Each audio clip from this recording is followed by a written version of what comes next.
Take the bus. We're buying your sister a Tesla, Dad said. At graduation, the dean announced, and now, our youngest billionaire graduate. My parents dropped their programs. This is a story about the day I finally stopped being invisible to my own family. It was my college graduation day, a moment that should have been pure triumph, but instead, it felt like a brutal punch to the gut. I was standing at a bus stop in my cap and gown, in the drizzling Seattle rain, watching my classmates drive by in their shiny cars, when a text lit up my phone. It was a picture of my 19-year-old sister, Amber, beaming beside her brand new Tesla, her graduation gift. From the same parents who'd told me the bus was perfectly reliable transportation for my graduation. This wasn't about money. Our family had plenty. This was about a lifetime of being the forgotten daughter, and I was done. You see, I grew up in Bellevue, a comfortable Seattle suburb. My dad, Ryan, was a senior software developer, pulling in a fantastic salary. My mom, Stephanie, sold luxury real estate.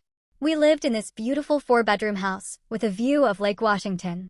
From the outside, we were the picture-perfect American family. But inside those walls, there was a clear hierarchy, and I quickly learned my place. My sister, Amber, 3 years younger than me, was the golden child from the moment she was born. She had my mother's incredible charisma, my father's quick wit, and this magnetic confidence I both envied and admired. I, on the other hand, was the responsible one, the quiet one, and, according to my mom, too sensitive. The pattern started early. When I was 7 and Amber was 4, I remember my parents filming every second of her preschool dance recital. 2 weeks later, they missed my school science fair where I won first place because Amber had a cold. It's not a big deal, honey, Mom assured me later, glancing at my blue ribbon while helping Amber build a pillow fort. Look how creative your sister is with those cushions. By middle school, the differences just screamed. Amber's bedroom was redecorated 3 times to match her evolving interests. Mine? Same childhood furniture, with promises of "we'll update it soon" for years. When I brought home straight A's, my father would just nod and say, "That's what we expect from you, Brooke." But when Amber managed to pull B's and C's, they'd take her out for ice cream to celebrate her improvement. The most glaring example came on our 16th birthdays. For mine, we had a modest dinner at my favorite local spot, just immediate family. I got practical gifts, a laptop for school, some clothes, and a promise they'd help me find a used car when the time was right. For Amber's 16th, they rented a venue, hired a DJ, and invited 60 of her closest friends. She received designer clothes, jewelry, and the crowning gift, a brand new Honda Civic with a giant red bow. When I dared to point out the difference, my mother simply said, "Amber is more social, honey. She needs these things to build confidence. You've always been so independent." 2 months after Amber got her new Honda, they finally helped me buy my first car, a 10-year-old Toyota with mysterious engine noises and a passenger door that didn't open from the inside. "It has character," my father said, slapping the hood, "and it'll teach you about car maintenance." This pattern just continued through high school. Every one of Amber's volleyball games? My parents were there. My debate team competitions, even when we made it to state finals. They made it to 2. Total. When I was accepted to the University of Washington with a partial academic scholarship, my parents seemed more interested in Amber's upcoming prom. "Of course you got in," my mother said, barely looking up from a fashion magazine. "You've always been smart. Now, do you think Amber should go with the blue dress or the silver for prom?" The silver really brings out her eyes. The only person who truly saw me was my grandmother, Hannah. My mother's mother, a retired English professor who valued education and hard work above all else. When my parents missed my high school graduation speech as valedictorian because Amber had a volleyball tournament in Portland, Grandma Hannah was there, front and center, beaming. "They don't see what I see, Brooke," she told me afterward, squeezing my hand. "But someday you'll build a life where your worth is recognized. And it will be beautiful." I clung to those words throughout college. While Amber followed in my footsteps to UW a few years later, despite lower grades and test scores, our college experiences couldn't have been more different. I worked 20 hours a week at the campus library to supplement my scholarship, maintained a 3.9 GPA, and lived frugally in a shared apartment. Amber lived in the expensive dorms, then a luxury apartment popular with sorority girls. She joined a sorority, changed her major 3 times, and maintained what she called a solid C average. My parents paid her full tuition, rent, and a generous monthly allowance. I stretched every dollar, picked up extra shifts during holidays, just to make ends meet. Through all this, I told myself, asterisk, someday they'll see my accomplishments. Someday they'll be proud of me the way they're proud of Amber. Asterisk, as my college graduation approached, after 4 years of hard work, I thought maybe, just maybe, this would be that moment. I'd secured a job interview at a prestigious marketing firm. I was graduating with honors. Surely now they would see me. I was wrong. But I didn't know just how wrong until the day I found out about Amber's Tesla. My final semester was a marathon of all-nighters, coffee-fueled study sessions, balancing work with internship applications. While my classmates were enjoying senior bar crawls and spring break trips, I was pulling double shifts at the library and finalizing my capstone project. I maintained my 3.9 GPA and even secured that promising job interview at Horizon Marketing in Portland.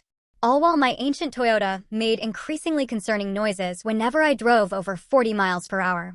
3 weeks before graduation, I called my parents to discuss logistics for the big day. I'd been dropping hints for months that my car probably wouldn't make it to graduation, especially since the ceremony was a good 30 minutes from my apartment. So, about graduation day, I said, twisting the phone cord around my finger. I'm a bit worried about transportation. The Toyota is making that knocking sound again. My father replied, clearly distracted. I could hear his keyboard clacking. Can't one of your roommates drive you? They're all participating in the ceremony too, Dad.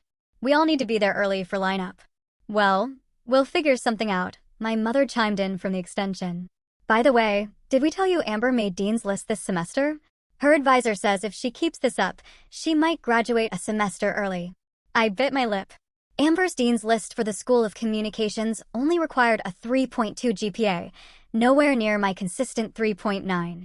Still, I congratulated them and tried once more to address my transportation concerns. I was thinking maybe, oh honey, can we talk about this later? My mother interrupted. Your father and I are heading out to look at something special for Amber. We'll call you tomorrow. They hung up before I could respond. 2 days later, I stopped by my parents' house to pick up some winter clothes. They weren't expecting me. As I let myself in, I overheard them talking excitedly in the kitchen. Amber's going to flip when she sees it, my father was saying. The white interior is perfect. I know, Mom exclaimed. And the salesman said we can have it ready by next weekend. Just in time for Brooke's graduation. Amber can drive it there and show everyone. I froze in the hallway, my heart pounding. Don't you think it's a bit much for a freshman? My father asked, though his tone suggested he was already convinced. A Tesla is a serious car. Ryan, my mother retorted. She maintained AB average this year while adjusting to college and sorority life. That deserves recognition. Besides, her Honda is already 2 years old, and all her sorority sisters are getting new cars for sophomore year. I must have made a noise because they both looked up, startled to see me standing in the doorway. Brooke, we didn't hear you come in, my mother said, quickly closing the laptop they'd been looking at. I came to get my winter stuff, I said quietly. What's this about a Tesla? Before they could answer, the front door burst open and Amber bounded in. Mom, Dad, guess what? Kylie's parents got her a Range Rover for sophomore year, and it's absolutely, she stopped short when she saw me. Oh, hey Brooke. What are you doing here? My parents exchanged a look that confirmed everything I'd overheard. My mother recovered first, her real estate smile sliding into place. Actually, we have some exciting news, she said, putting her arm around Amber. We were going to wait, but since everyone's here. Amber, honey, in recognition of your hard work this year. And since Brooke's graduating next week, my father finished for her, beaming with pride, we're getting you a Tesla Model 3, white with the premium interior package you wanted. Amber screamed and jumped up and down while I stood there, invisible once again. Not only were they buying her a Tesla as a reward for mediocre freshman grades, but they were somehow framing it as connected to my graduation, an event that should have been about celebrating my achievements. Oh my God, are you serious? A Tesla?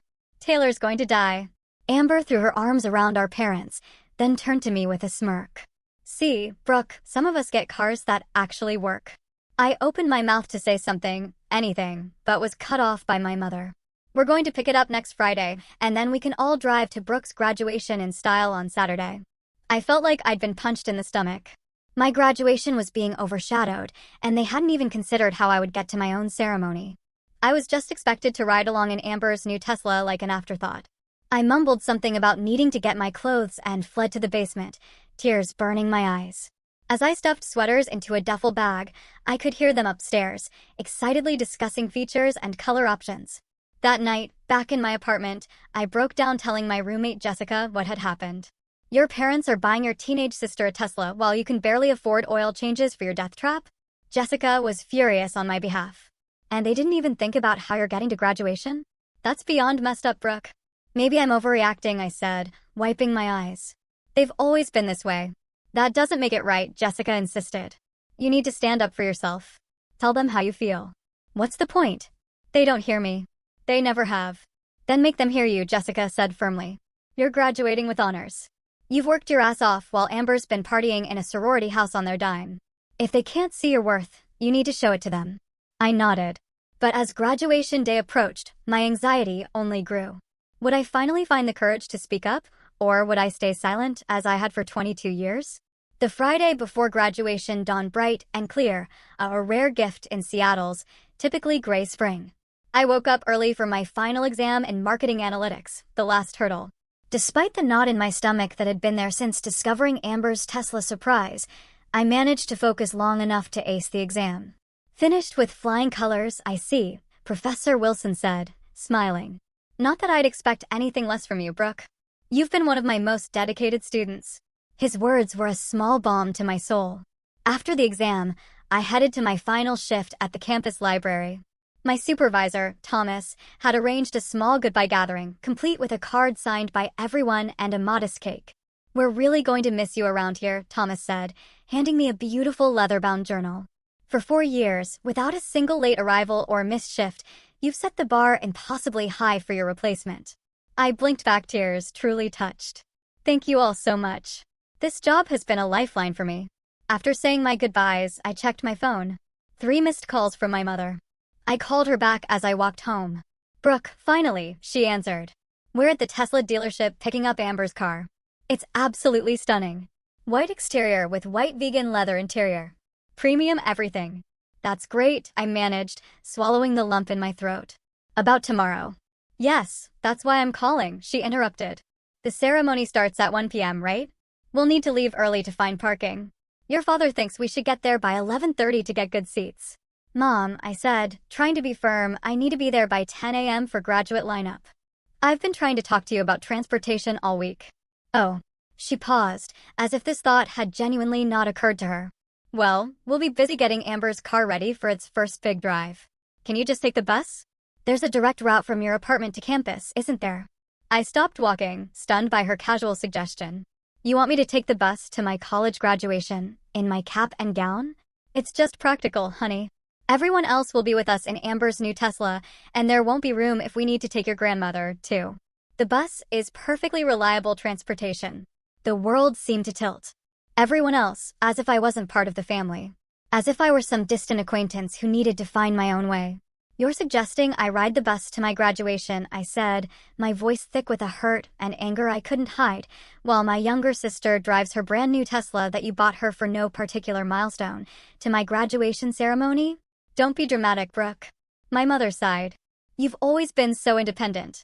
I thought you'd appreciate handling it yourself instead of relying on us to chauffeur you around.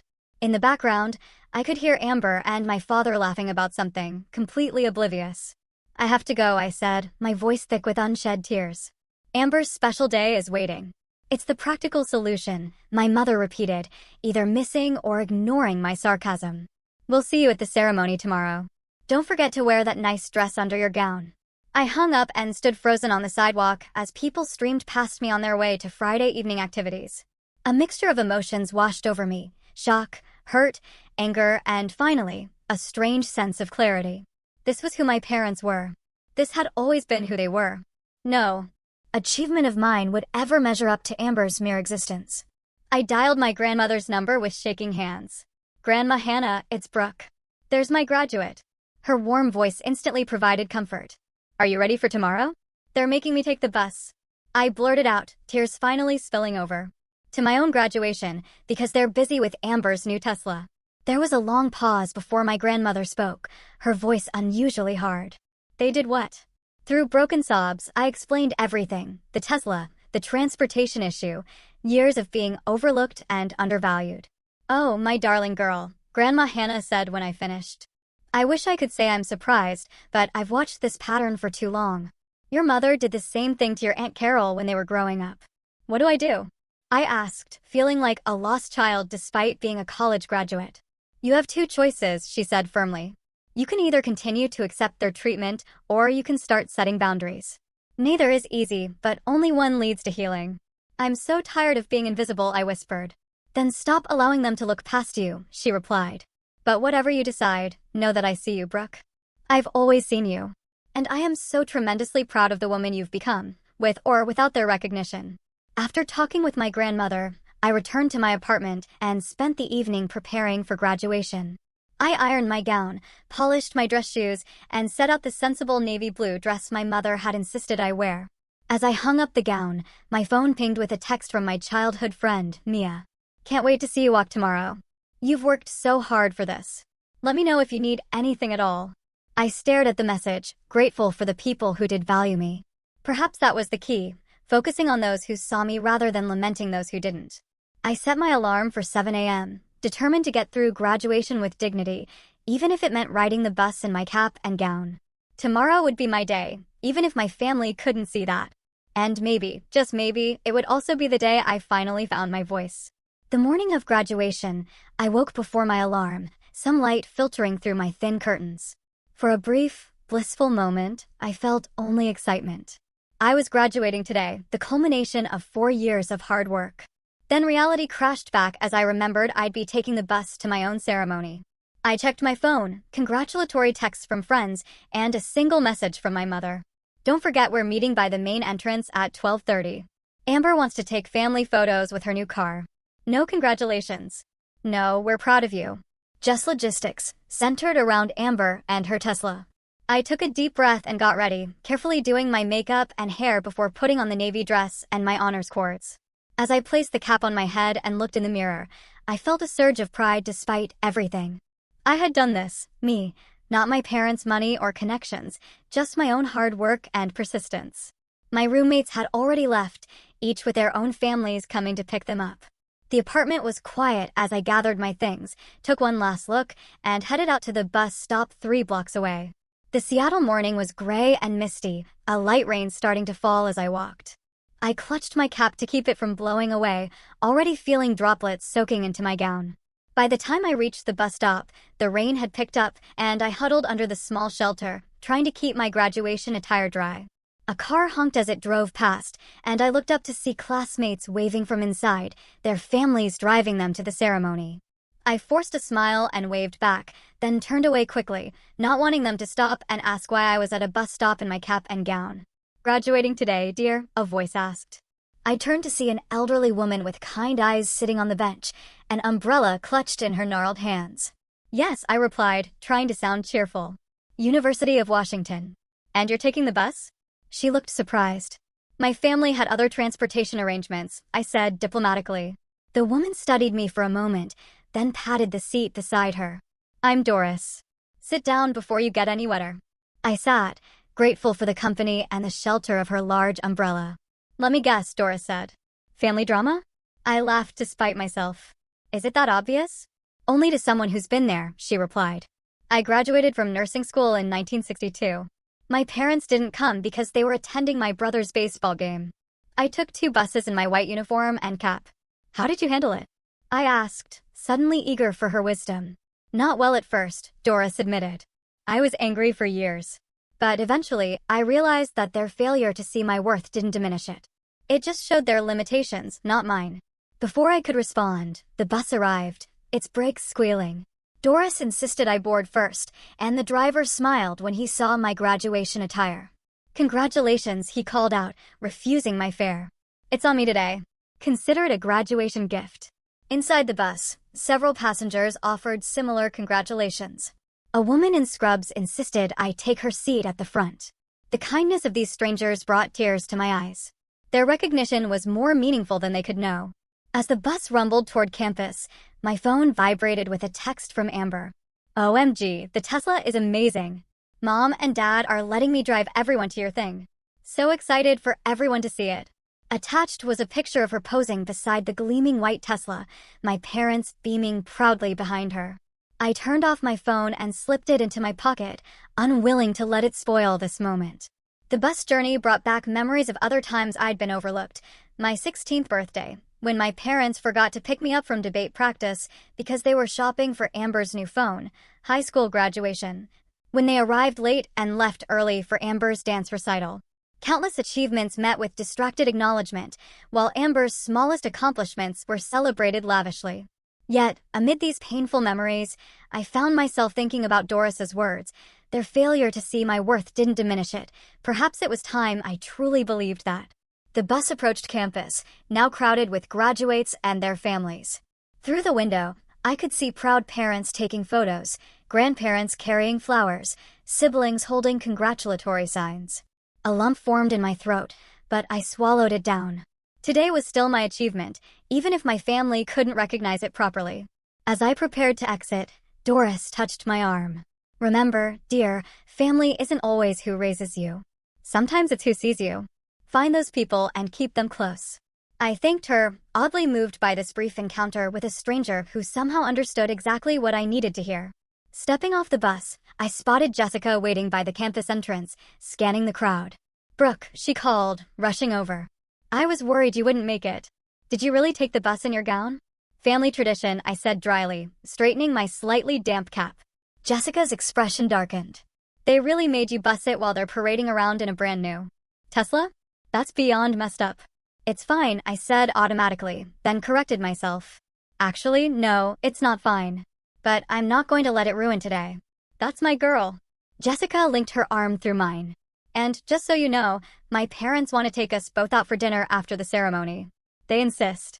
I felt a rush of gratitude for Jessica and her family, who had always made me feel welcome. I'd like that. As we walked toward the graduate assembly area, I felt simultaneously drained and determined. The bus ride had given me time to reflect on years of inequality and overlooked achievements. But it had also shown me the kindness of strangers and reminded me that I wasn't alone, even if my own family couldn't see me clearly. "Ready to graduate?"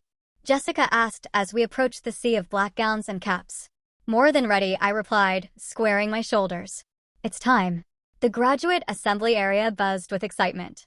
I lined up with the other marketing majors, trying to focus on the momentous occasion rather than my family situation. "Where are your folks?" asked Tyler, a classmate. "My family's been texting me nonstop trying to find the right entrance." "They're coming separately," I said vaguely, adjusting my cap. "Mine too," added Zoe, another marketing major. "My parents are divorced and insisting on sitting on opposite sides of the auditorium." Everyone laughed, sharing stories of overeager parents and family quirks. I smiled along, but remained quiet, not wanting to explain that my family was late because they were showing off my sister's new Tesla, a gift they'd given her instead of helping me get to my own graduation. Through the windows of the assembly hall, I could see family streaming toward the main auditorium. My phone buzzed with a text from my mother. "Where should we park the Tesla? Is there special graduation parking?" I didn't bother responding. Let them figure it out themselves for once. As we lined up alphabetically for the procession, I caught sight of my family finally arriving 20 minutes late, making a scene as they entered. Amber led the way in a tight white dress that matched her new car, my parents following behind her like attendants rather than the other way around. Several heads turned to watch their entrance, exactly the kind of attention Amber thrived on. The ceremony began with pomp and circumstance, playing as we marched into the auditorium. Despite everything, I felt a swell of emotion as I entered. The culmination of years of hard work, embodied in this moment. The university president welcomed everyone, then introduced the commencement speaker, Dr. Eliza Chin, a renowned marketing executive and UW alumna. Dr. Chin approached the podium with confidence. "Today," she began, surveying the graduates with a warm smile, "I want to talk about something they don't teach in business classes, your intrinsic value." I straightened in my seat, suddenly alert. Society often measures worth through external validation, the car you drive, the house you live in, the attention you receive. But true value comes from within. It's built through perseverance, integrity, and self-belief, especially when no one else is watching. Her words seemed to pierce directly through me, as if she were speaking to my exact situation. "Some of you have had every advantage: financial support, family connections, endless encouragement. Others have fought for every inch of progress, often unseen and uncelebrated it. To those students especially, I say this. The fact that others failed to recognize your light doesn't make it shine any less brightly. In fact, the struggle to be seen often creates the most resilient, compassionate leaders. Tears welled in my eyes as Dr. Chin continued, her message resonating with everything I'd been feeling. Your worth is not determined by others' ability to see it. Remember that as you move forward into a world that will continue to overlook quiet excellence in favor of flashy mediocrity. The rest of her speech blurred as I processed her words. Had I been allowing my parents' perception to define my worth all these years? The revelation felt simultaneously painful and liberating. When it came time for graduates to cross the stage, I took a deep breath. As my row was called, I scanned the audience, spotting my family in the middle section. My mother was on her phone, my father was checking his watch, and Amber was taking selfies. None of them were watching the stage. Brooke Mitchell, Bachelor of Science in Marketing, summa cum laude, the dean announced as I stepped onto the stage. I expected to cross in silence like many others before me. Instead, I heard a thunderous cheer from the back of the auditorium. Startled, I looked up to see my grandmother Hannah standing, despite her arthritis, applauding wildly. Beside her were Jessica's parents and several of my library coworkers, including Thomas. They held up a banner. "Congratulations, Brooke. We see you." Emotion overwhelmed me as I accepted my diploma, tears flowing freely now. These people, some related by blood, others by circumstance, had made the effort to be here, fully present for me. They saw me. They celebrated me. And in that moment, it was enough. As I returned to my seat, I glanced at my family. My parents looked confused and embarrassed by the unexpected cheering section. Amber appeared annoyed that attention had been diverted from her.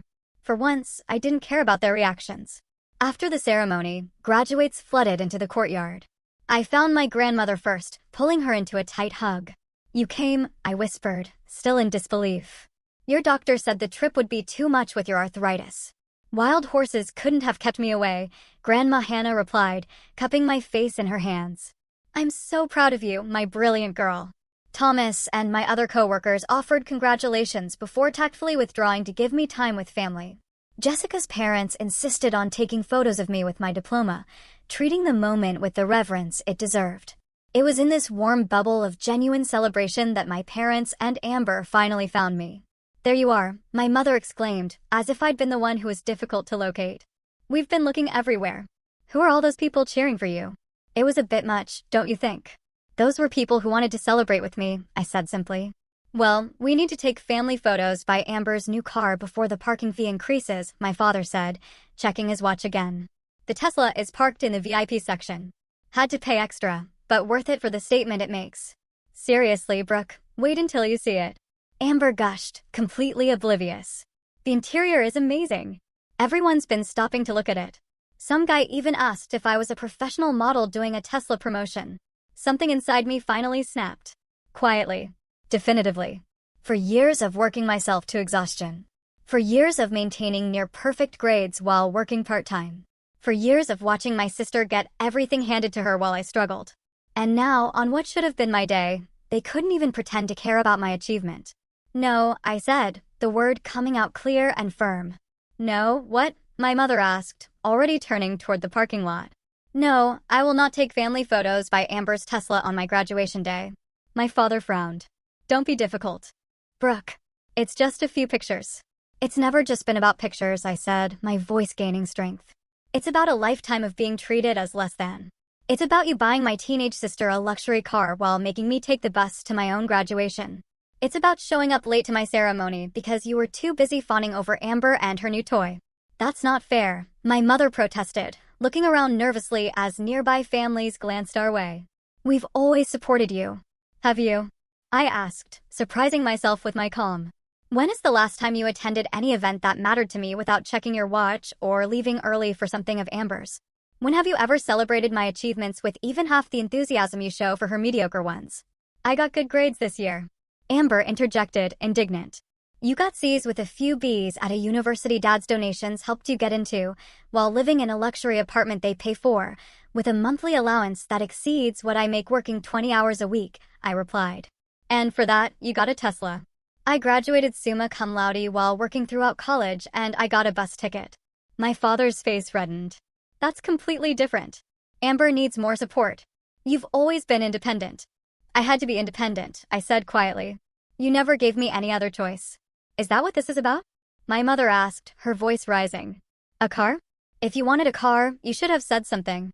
This isn't about the car, my grandmother interjected, stepping forward. This is about seeing your daughter. Really seeing her for the first time in 22 years.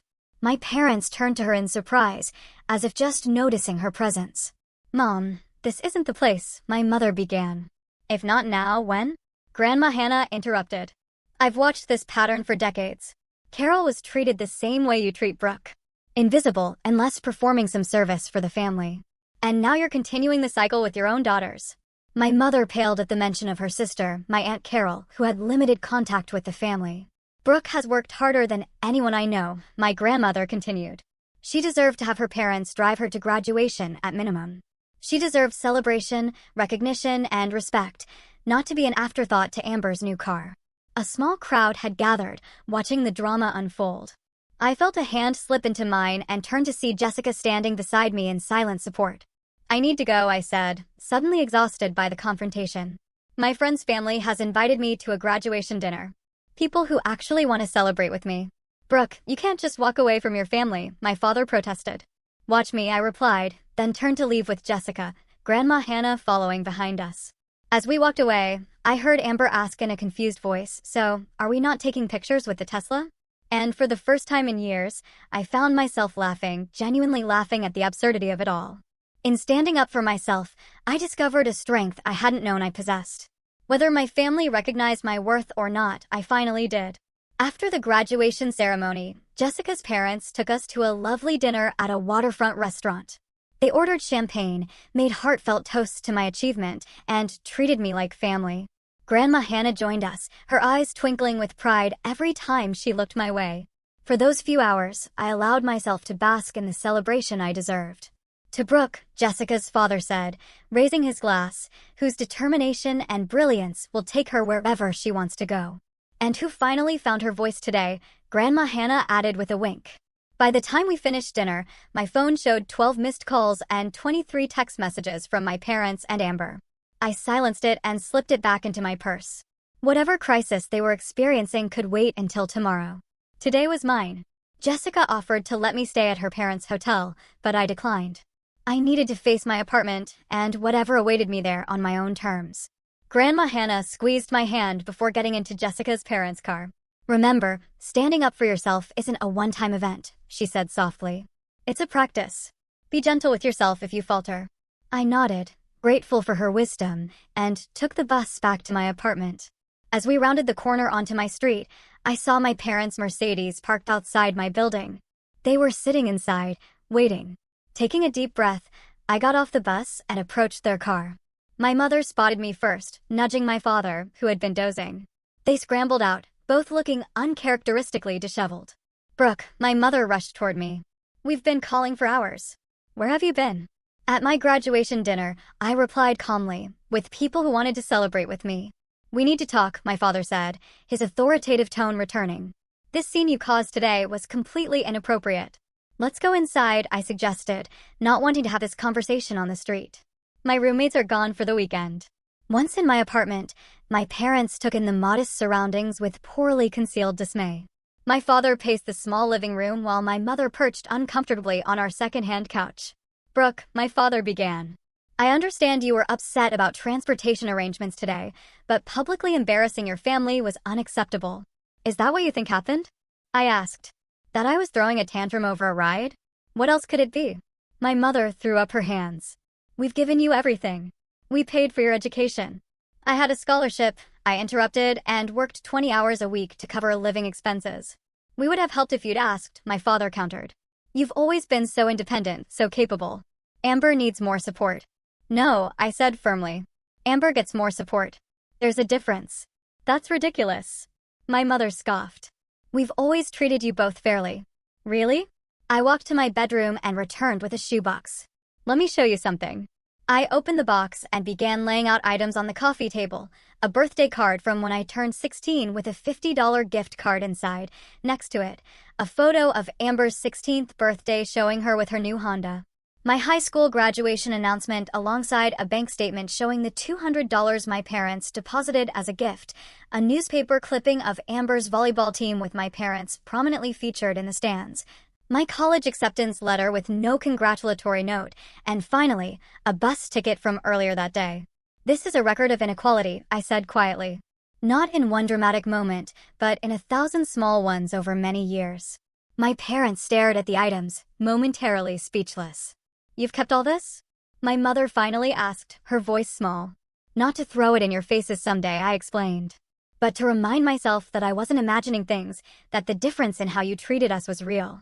Before they could respond, there was a knock at the door. I opened it to find Grandma Hannah, who must have taken a taxi from her hotel. I thought you might need reinforcements, she said, stepping inside.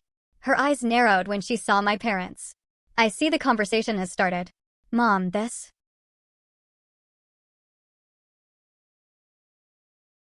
isn't your business, my mother began. When my granddaughter takes a bus to her college graduation while you parade around with Amber in a brand new Tesla, it becomes my business, Grandma Hannah replied sharply. Stephanie, you're repeating exactly what your father did to you and Carol. My mother flinched at the comparison. That's completely different. Is it? Grandma Hannah asked. Your father favored you because you were outgoing and charming like him. You favor Amber for the same reason. Carol was studious and quiet like Brooke. You resented how your father treated Carol. Yet here you are doing the same thing to your own daughter. A heavy silence fell over the room. My father, who had been defensive throughout, finally spoke. Brooke has always seemed fine, he said, but his voice lacked conviction. She never complained. She shouldn't have to complain to be treated equally, Grandma Hannah pointed out. I thought, my mother began, then stopped, staring at the items on the table. I thought because you were successful on your own, you didn't need as much from us. I thought we were giving you space to be independent. I needed parents, I said simply. Not space. My father ran his hand through his hair, looking genuinely troubled for the first time. The Tesla was excessive, wasn't it? Even for Amber. It's not just about the Tesla, I said. Though making me take the bus to graduation while buying her a luxury car certainly brought everything into focus. What do you want from us now? My mother asked, and I was surprised to see tears in her eyes. How do we fix this? I don't know if you can fix 22 years of inequality overnight, I admitted. But acknowledging it is a start. And understanding that going forward, our relationship will have boundaries. Boundaries? My father looked alarmed. What does that mean? It means I won't accept being treated as less than Amber anymore. It means I'll call out favoritism when I see it, and it means I might need distance sometimes to protect myself. My parents exchanged worried glances. This was new territory for all of us. I've accepted a job interview in Portland next week, I continued. If I get it, I'll be moving.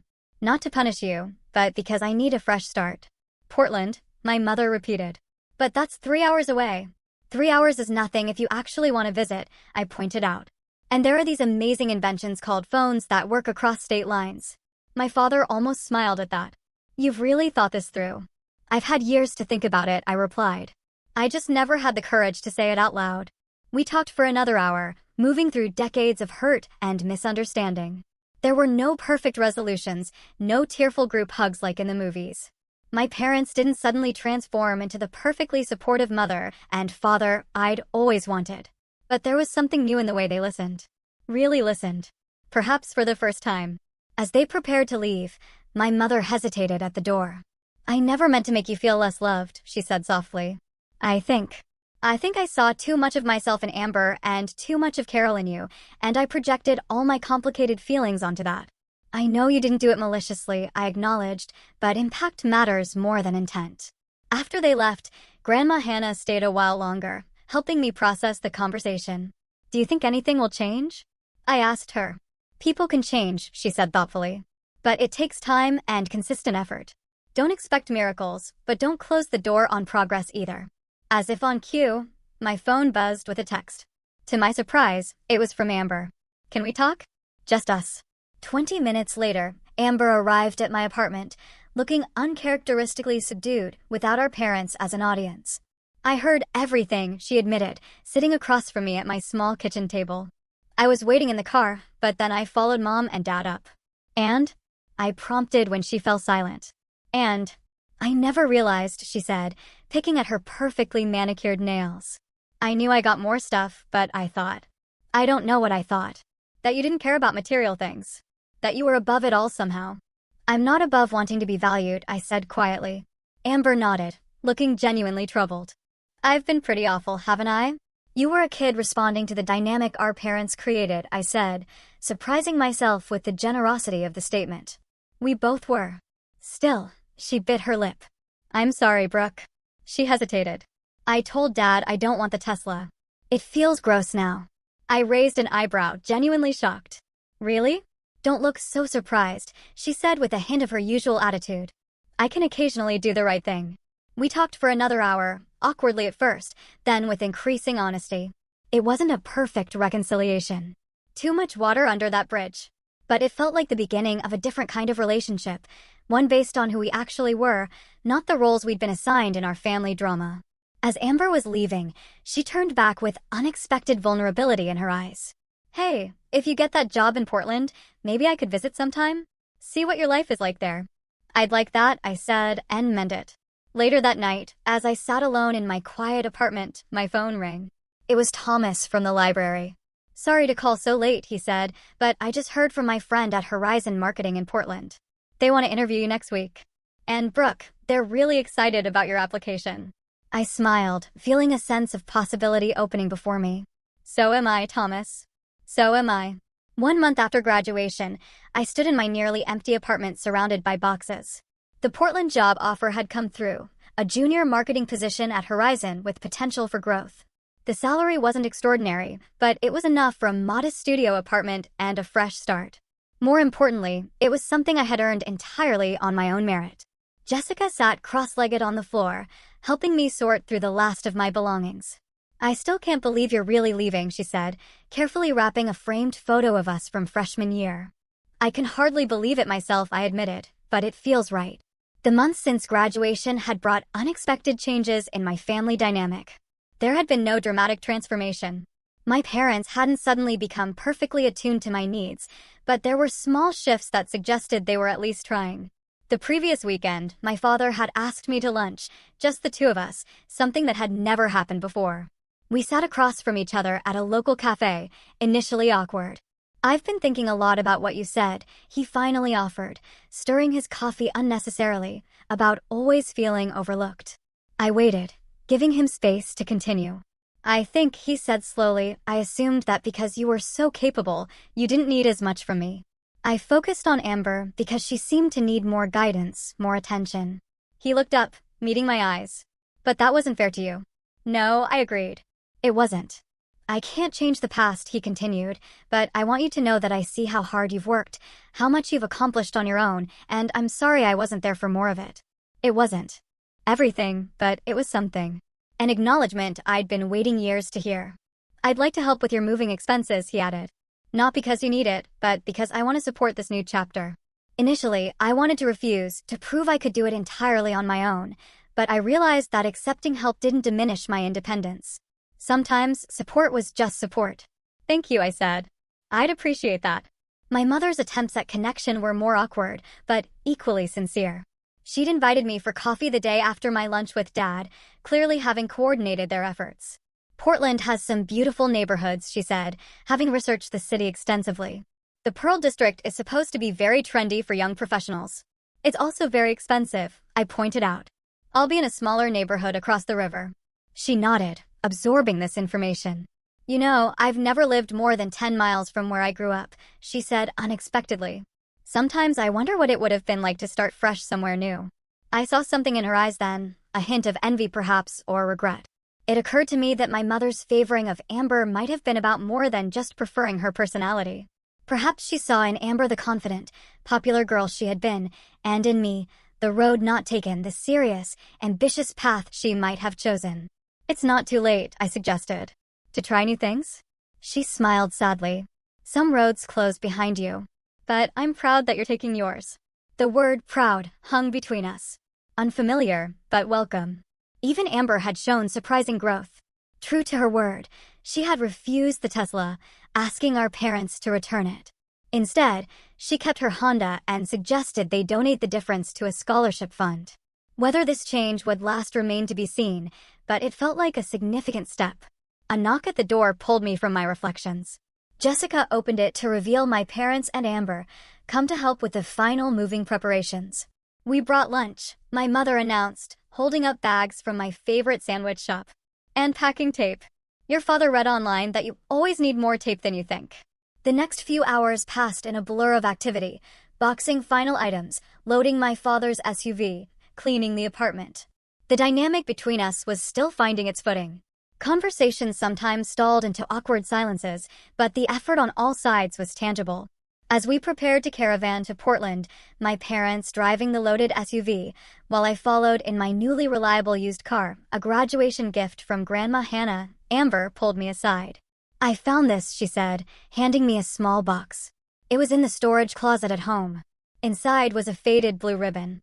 My first place award from the science fair, all those years ago. The one my parents had missed.